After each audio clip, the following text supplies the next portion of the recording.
Now, we've been watching this gigantic show, and it's not just a show of the deep state. It's not just the show of the D class. It's the entire show. And again, I said this yesterday.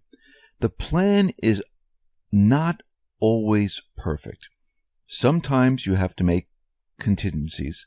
Sometimes you have to prepare for the unexpected. Sometimes you have to deviate from what you think the plan is, but you always have plan A, B, C. And sometimes you have to go to D to reach that goal.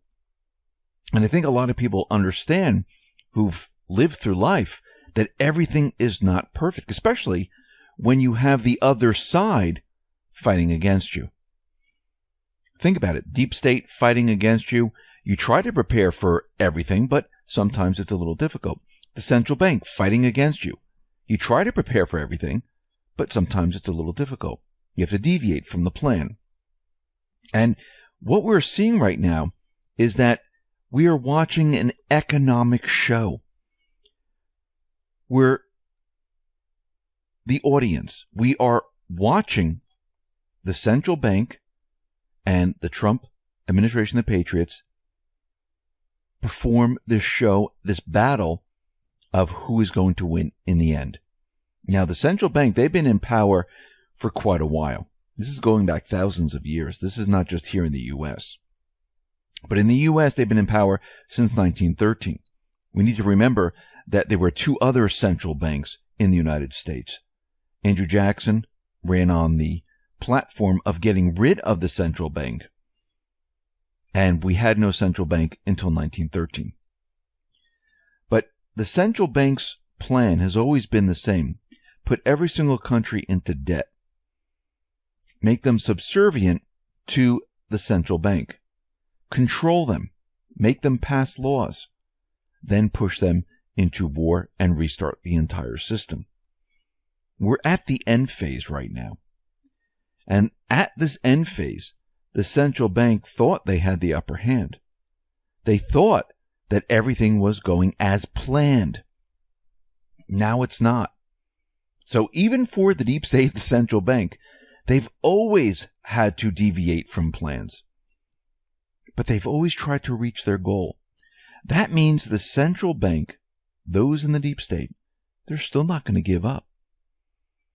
But what we're watching right now is this gigantic show, this battle between these groups. And one of the groups is we the people. The other is the unelected officials. The central bank is an unelected official dictating to countries. So what's happening right now? Well, we're at the end stage. How do we know we're at the end stage? Because when we reach the end stage, the debt levels cannot be sustained. People cannot live on what they are making. There are no jobs. Wages flatline or decline. They might bump up a little bit, but that's short-lived.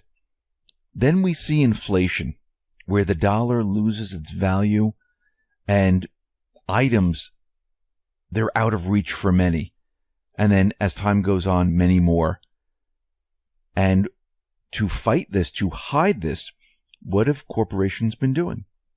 They've been shrinking items.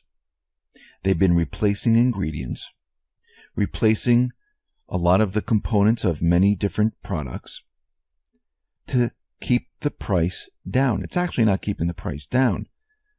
It's the value of the dollar that's losing its value. So you need more of them to purchase the same thing. So they go out and they purchase, less expensive ingredients, which cost less dollars. And that's how they're able to hide all of this. Or they shrink the packaging, which we've seen in ice cream, in crackers, and many other products. Right now, consumers, they are using plastic. They're using credit. Consumer debt has jumped to 4.9% in the third quarter compared to the third quarter last year. So it is up by $182 billion to almost $4 trillion. Why did they have to introduce credit? Why did they have to introduce car loans? Because as the dollar loses its value, this is the only way people can purchase items. Same thing with colleges, same thing with homes, and you have to then extend the terms, then you have to reduce the rates, then you have to say no down payment. Think about what's happening here. Think of an automobile. When automobiles first came out, really people bought them in cash. Then they moved to financing. When the dollar lost even more value, they moved to leasing. Now it's like shared renting. Well, if you only need the car on Tuesday and Wednesday, you only pay for that time. This is because the system is breaking down. It's not because it's improving. It's because it's breaking down. Now, consumer debt includes credit card debt, auto loans, and student loans, but it does not include mortgage-related debt. And we can see from 2008, where it was at $2.64 trillion, we are now at $3.93 trillion. What do you think this means for the everyday person? It means they're a slave to the credit card. If you take away the credit card, I would say the majority of the people will not be able to live. They would not be able to make ends meet. And they're barely doing it right now. On auto loans, we see leases on new and used vehicles. They jumped by $41 billion from a year ago, or they went up by 3.7%, to a record $1.11 trillion. So if we look at debt, if we look at personal debt, auto debt, student loan debt, government debt, if you notice, all the debt's rising. It's not shrinking. And that means the system is coming to an end, because all of this will not be sustained. All these people that are continually putting their purchases on credit, it's going to become very, very difficult. Now, this holiday season, they're going to make the claim that, oh, wow, look, sales are incredible. But think about what happened here. How did they have to make this happen? Well, they adjusted the FICO score. More people will get credit cards. And when they report sales are fantastic, no, that just means more people went into debt. I mean, they're feeling good. They think the economy is doing well. So they charge it thinking that times are going to get a lot better. Because now they just got a brand new credit card because their credit score is a lot better. But what they did was they just dug the hole a little bit deeper. So is everything a lot better? No, it just gets worse and worse. Actually, Americans, they're taking out roughly $50 billion in payday loans each year. Why are they doing this? Because people cannot make ends meet. They're unable to come up with cash to cover an unexpected financial emergency. And they're living paycheck to paycheck. And payday lenders, well, they're making a fortune off of this because of the interest and the fees and everything else. Actually, in the housing market, we see that there's a huge problem. And D.R. Horton, which is the largest U.S. home builder, they're out there saying that we're having a problem in new homes. Because of the rates, they're continually moving up. Because of the prices, people are shying away from buying a new home. And they're very worried about this because sales are going to decline. Actually, they've already started to decline. And Peter Schiff said something very interesting. He says that we don't have a booming economy. And of course, he's not the only one to notice. We all noticed this a while back because really nothing's really changed here. All they did was manipulate the numbers. This is all being done on purpose. I mean, think about what Trump said before he was president. He knew that these were all bubbles. So why now is he saying that the economy is doing fantastic, using the same exact calculations and everything that Obama did? Because he's playing the game. It's a show. And if the economy was declining and he didn't manipulate anything and everything was falling apart, guess what? It would all be blamed on him. He turned the tables on them.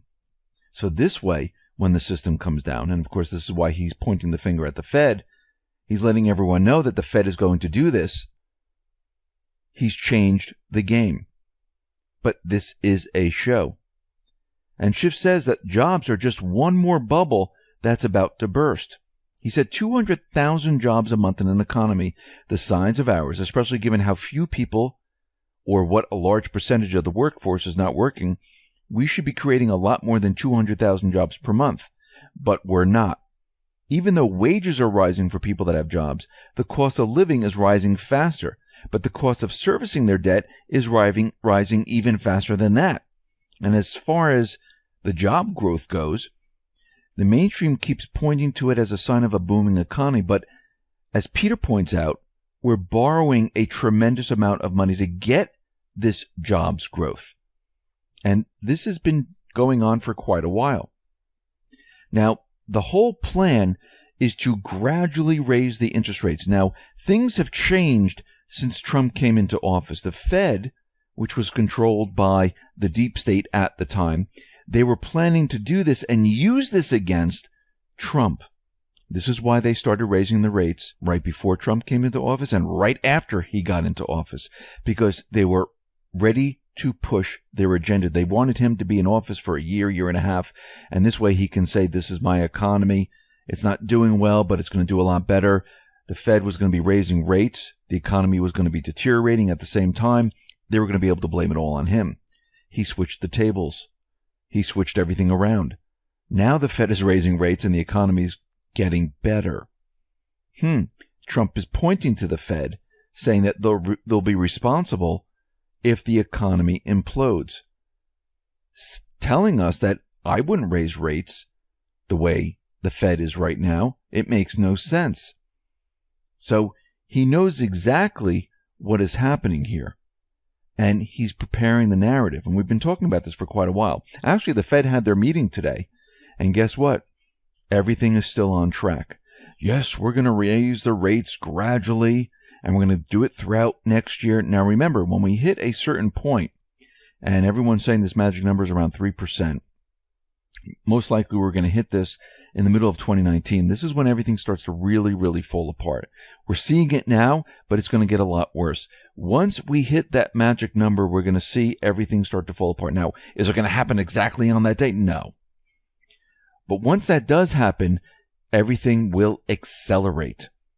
Just like we saw back in 2006 going into 2007, they hit the magic number, and then boom, they dropped the rates like an elevator falling down the shaft. The same thing's going to happen now. But are they going to drop the rates once again? Maybe, maybe not. Because the whole push is to really bring down this entire system. That's the real push. And we're going to be entering the finale right now, because we're headed towards the end of this year and we're heading into 2019.